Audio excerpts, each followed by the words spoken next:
Hello बच्चों। तो चलिए इस प्रश्न को पढ़ते हैं। यदि एक वस्तु ऊर्ध्वाधर ऊपर की ओर फेंकी गई है, अब यह मान ले कि वायु का प्रतिरोध नगण्य नहीं है, तो क्या वस्तु के ऊपर जाने का एवं ऊपर से पुनः उसी बिंदु पर आने का समय समान होगा? व्याख्या कीजिए। ठीक है, तो हमें बताना है कि वस्तु का ऊपर जाने एवं ऊपर से पुनः उसी बिंदु तक आने का जो समय है वो समान होगा। इसकी हमें व्याख्या करनी है। तो प्रश्न में आगे बढ़ने से पहले इस प्रश्न से संबंधित जो मुख्य उदाहरण है उसकी हम चर्चा कर लेते हैं। तो देखो, मुख्य उदाहरण में हम जानते हैं कि न्यूटन के जो गति के समीकरण है वो हम जानते हैं। देखो, v बराबर में u प्लस में एटी, एक तो ये आता है, हम परिमाण रूप में लिख रहे हैं। और s बराबर में यू टी प्लस में 1/2 एटी स्क्वायर। ठीक है, और तीसरा जो समीकरण है वो होता है हमारे पास v स्क्वायर बराबर में u स्क्वायर प्लस में 2as। ठीक है, तो यहां पर देखो, v क्या है? अंतिम वेग है। u क्या है? प्रारंभिक वेग। a यानी कि क्या है? त्वरण। t यानी कि समयांतराल। और s यानी कि विस्थापन। सही है। तो अब सबसे पहले इस सवाल के मुख्य हल में आते हैं। तो वो क्या बोल रहा है कि एक वस्तु ऊर्ध्वाधर ऊपर की ओर फेंकी जा रही है। मान लो इस प्रकार की कोई वस्तु है, इसको हम ऊर्ध्वाधर ऊपर की ओर यू वेग से फेंक रहे हैं। ठीक है, तो इस पर एक गुरुत्वीयकरण मतलब गुरुत्वीय जो त्वरण है जी, वो नीचे की तरफ लगता है, जो इस वस्तु को नीचे लाने का प्रयास करता है। ठीक है, वायु का प्रतिरोध नगण्य नहीं है, यानी मान लो वस्तु यहाँ पे होगी तो वायु जो है वो अपना प्रतिरोध लगाएगी। तो वायु जो है ना, सदैव यहाँ पर मान लो अगर इसका वेग इस तरफ है तो वायु इस पर जो प्रतिरोध लगाएगी ना, वो प्रतिरोध इसकी वेग की विपरीत दिशा में लगाएगी। ठीक है, तो मान लो वायु बल लगा रही है एफ, तो वायु के कारण जो त्वरण है ना उसको एजी मान लेते हैं। तो एजी का मान क्या आएगा? एफ बट्टा में एम आ जाएगा, अगर इस कण का द्रव्यमान हम एम मान रहे हैं तो। ठीक है, तो अब देखो यहाँ पर दोनों के दोनों जो त्वरण है ना वो इस पर नीचे की तरफ लग रहे हैं। तो अगर हम इस पर परिणामी त्वरण निकालेंगे, उसे जी नेट बोलें, तो इस स्थिति में ए नेट बोल लेते हैं। चलो ठीक है, तो ए नेट का मान क्या आएगा? देखो, दोनों की दिशा समान है ना, त्वरणों की नीचे ही लग रहे हैं दोनों, तो जी प्लस में ए जी हो जाएगा इसका मान। ठीक है, तो ये यहाँ पर ए जी लिखी, या ए जी जो है वो क्या है? हमारा वायु के कारण, यानी वायु का जो प्रतिरोध है उसके कारण जो त्वरण लग रहा है वो आया है। ठीक है, तो अब मान लो ये ऊपर तक पहुंचता है यहाँ पर कहीं पर। ठीक है, उसके बाद इस बिंदु से ये वापस नीचे जाएगा, तो इस बिंदु पर इसका वेग 0 हो रहा होगा। ठीक है, तो यहाँ पर हम पहला समीकरण का प्रयोग करें तो v बराबर में देखो, यहाँ पर प्रारंभिक वेग कितना है? प्रारंभिक वेग हमारे पास में u है ना, तो u प्लस में यहाँ पर जो हमारे पास त्वरण है वो कितना लग रहा है? त्वरण पूरा लग रहा है g प्लस में एजी, तो g प्लस में एजी गुणा में आ जाएगा पूरा जो समयांतराल t है। ठीक है, तो ये हमने समीकरण लगा दिया एक, तो सही बात है। तो अब देखो यहाँ पर हमें पता है कि अंतिम वेग जो है वो 0 है। ठीक है, तो यहाँ पर हमने क्या किया? दिशा का ध्यान नहीं रखा।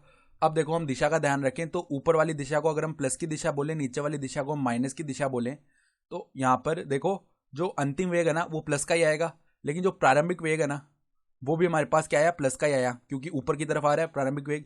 लेकिन अब जो त्वरण है ना, त्वरण नीचे की तरफ लग रहे हैं, तो हमें माइनस का लिखना पड़ेगा त्वरण, क्योंकि ये सारी सदिश राशि है ना, तो इनके लिए दिशा का ध्यान रखना पड़ेगा। तो टी का जो मान है वो यहाँ से क्या आ जाएगा? टी का मान हमारे पास यू बट्टा में क्या बनेगा? जी प्लस में ए जी। ये हमारे पास किसका मान बन गया? टी का मान बन चुका है। ठीक है, तो ये तो अभी टी का मान यानी समय अंतराल हमें पता लग गया है कितना समय लग रहा है। ठीक है, तो अब ये जो समय अंतराल है, ये मान लो पूरी की पूरी दूरी जो है ये एस दूरी है। तो यहाँ पे देखो, ये तो हमने टी का मान निकाला, अगर हम यहाँ से यू का मान लिखेंगे तो वो किसके बराबर आ जाएगा? टी गुणा में जी प्लस में ए जी, इसके बराबर आ जाएगा। अब देखो, गति का जो दूसरा समीकरण है उसमें हम मान रखते हैं, तो एस यहाँ से हम देखो हम नीचे से ऊपर की ओर जा रहे हैं तो एस धनात्मक आएगा, क्योंकि हमने ऊपर वाली दिशा को प्लस बोला है। तो एस बराबर में देखो अब यू टी, तो अब हमारा प्रारंभिक वेग भी प्लस वाली दिशा में ही है, तो यू का मान रख लेते हैं टी गुणा में जी प्लस ए जी। तो टी गुणा में देखो जी प्लस में ए जी, ये मान रख दिया, गुणा में टी आएगा, तो टी गुणा टी, टी का स्क्वायर हो गया। ठीक है, फिर अब त्वरण नीचे की तरफ लग रहा है तो माइनस का आएगा ना, माइनस का 1/2, और त्वरण कितना है हमारा? जी प्लस ए जी, और टी का स्क्वायर करना है तो टी स्क्वायर कर दिया। ठीक है, तो अब देखो पूरे में से आधा घटेगा तो ये कितना बन गया? टी स्क्वायर गुणा में जी प्लस ए जी, और बट्टा में आ जाएगा 2, ये एस का मान है। तो यहाँ से अगर टी का मान निकालेंगे तो क्या आ जाएगा? 2s बट्टा में जी प्लस ए जी, इसका क्या आएगा? वर्गमूल आएगा। ये तो हम जब नीचे से ऊपर जा रहे थे उसका समय अंतराल हो गया।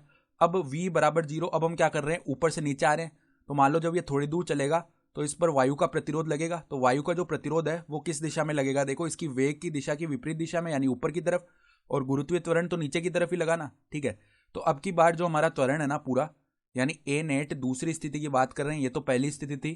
ठीक है, अब दूसरी स्थिति की बात कर रहे हैं, तो अब की बार जो हमारा नेट त्वरण है वो किस तरफ आएगा, नीचे की तरफ आएगा और घट जाएंगे क्योंकि दोनों की दिशा विपरीत है, तो g माइनस ए जी आ जाएगा नेट त्वरण का मान। ठीक है, तो यहाँ पे देखो अगर ये नेट त्वरण का मान आया तो अब की बार जो समय अंतराल हम निकालेंगे ना उसमें क्या फर्क आएगा, देखो जो गणना है वो तो इस हिसाब से होगी, लेकिन यहाँ पे त्वरण का फर्क आ जाएगा। त्वरण जो है वो इसमें g प्लस ए जी था ना, अब की बार हमारा त्वरण क्या आ जाएगा, g माइनस ए जी। तो अगर t डैश समय अंतराल लग रहा है, ठीक है, तो इसके लिए अगर हम गणना करेंगे तो त्वरण का जो मान है वो देखो कितना आने वाला है, क्योंकि हम देख पा रहे हैं अब की बार हमारा, देखो चलो इसकी गणना कर ही लेते हैं, हम गणना करते हैं तो समीकरण लगाएंगे।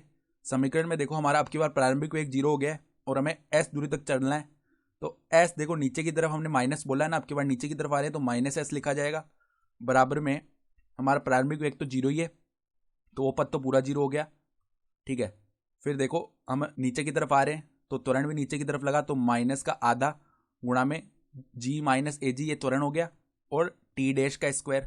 ठीक है, तो अब की बार माइनस माइनस प्लस हो गया, तो यहाँ से t डैश का मान निकालोगे ना तो 2s बट्टा में g माइनस ए जी, इसका आ जाएगा वर्गमूल। सही है, तो अब ध्यान से देखो यहाँ पर हमें बताना है t या t डैश किसका मान ज़्यादा है। ठीक है, क्योंकि हमसे यही तो पूछा है, वस्तु के ऊपर जाने एवं ऊपर से पुनः उसी बिंदु पर आने का समय समान होगा या नहीं, तो समान तो नहीं होगा, क्योंकि यहाँ पर देखो t के पद में बट्टा में g प्लस ए जी आ रहा है, तो ये मान बड़ा है। अब ये मान बड़ा है तो ये जो पूरा पद है ये कम हो जाएगा। अब पूरा पद कम हुआ तो t का मान हो गया कम। ठीक है, अब इसमें ये मान नीचे वाला मान कम है, नीचे वाला मान कम है तो ये पूरा पद बढ़ गया। ठीक है, पूरा पद बढ़ा तो टी डैश का मान भी बढ़ जाएगा। इसका मतलब क्या है कि टी डैश का जो मान है ना वो ज़्यादा आएगा टी से, यानी ऊपर से नीचे आने में ज़्यादा समय लगेगा। ठीक है, तो ये हो गई हमारी व्याख्या। तो आशा करता हूँ कि आपको ये प्रश्न समझ में आया होगा। धन्यवाद।